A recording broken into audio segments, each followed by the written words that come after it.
Shalom sahabat pemenang. Berjumpa kembali dengan saya dalam Renungan Pemenang Sejati. Renungan kita saat ini tentang ditangkap Tuhan. Dalam Kisah Para Rasul pasal 9 ayat 1-19 diceritakan bahwa sementara itu berkobar-kobarlah hati Paulus untuk mengancam dan membunuh murid-murid Tuhan.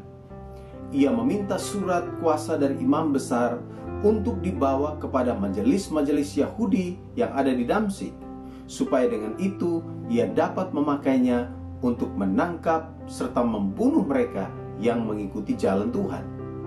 Namun dalam perjalanan Paulus ke Damsyik, Tuhan menangkap dia, dan cahaya dari langit memancar sehingga ia rebah dan jatuh ke tanah.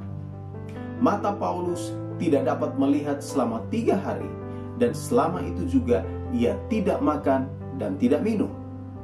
Tuhan pun kemudian mengutus seseorang bernama Ananias untuk menumpangkan tangan ke atas Paulus sehingga akhirnya ia dapat melihat lagi. Paulus pun bangun lalu dibaptis, dan setelah makan pulihlah kekuatannya.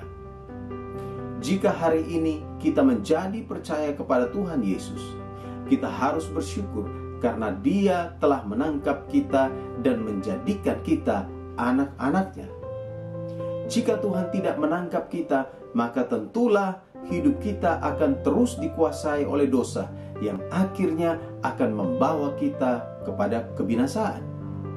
Saudara-saudara yang kekasih, kita yang telah ditangkap oleh Tuhan Yesus dan menerima keselamatan dari Dia, seharusnya menyerahkan hidup kita seutuhnya untuk menjadi alat di dalam tangannya untuk membawa kabar keselamatan kepada mereka yang terhilang. Lihatlah sekeliling kita dan bertindaklah sesegera mungkin. Jangan buang-buang waktu, sebab waktu hidup kita akan berlalu dengan begitu cepat.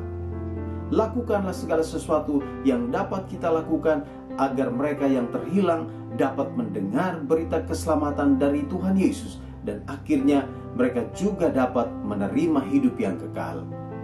Doa saya, kiranya Tuhan Yesus memampukan kita sehingga kita dapat membawa jiwa-jiwa yang terhilang untuk menerima keselamatan dari Dia.